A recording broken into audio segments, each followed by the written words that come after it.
পশ্চিম লোকসভা আসনের ভোটের শতাংশের হার উল্লেখ করে পূর্ব লোকসভা আসনের রেকর্ড সংখ্যক ভোট প্রদানের ব্যাপারে ভোটারদের প্রতি আহ্বান জানালেন মুখ্যমন্ত্রী মানিক সাহা। সোমবার তেলিয়ামুড়ায় বিজেপির রোড শোতে অংশগ্রহণ করে মুখ্যমন্ত্রীর এই আহ্বান।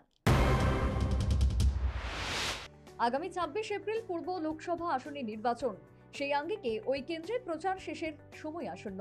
আগামী বুধবার বিকেল ৫টায় নির্বাচনী প্রচার শেষ হবে। এরই মধ্যে পূর্ব আসনের বিজেপি প্রার্থী কৃতি সিং দেববর্মার সমর্থনে তেলিয়ামুড়ায় রোড শো করলেন মুখ্যমন্ত্রী মানিক সাহা। সঙ্গে ছিলেন ত্রিপুরা প্রদেশ বিজেপির সভাপতি রাজীব ভট্টাচার্য, পশ্চিম লোকসভা আসনের বিজেপি প্রার্থী তথা প্রাক্তন মুখ্যমন্ত্রী বিপ্লব কুমার দেব, স্থানীয় বিধায়িকা তথা রাজ্য বিধানসভার মুখ্য সচেতক কল্যাণী সাহারায় সহ অন্যান্য নেতৃবর্গ।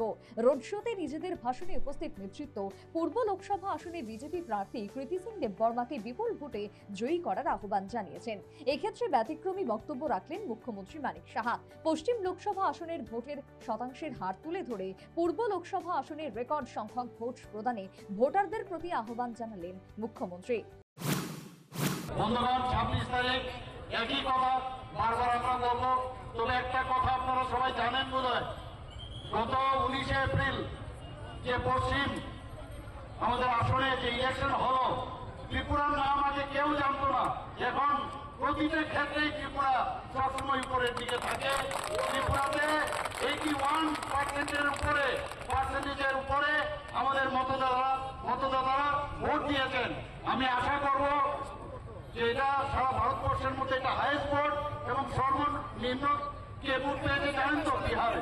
যাই হোক, আমরা এখানে সর্বোচ্চ মতদান মাধ্যমে আমরা 81% আছি এবং আগামী ২৬শে এপ্রিল এখানে আমি চাইবো যে একটা কম্পিটিশন হোক, হেলদি কম্পিটিশন হোক।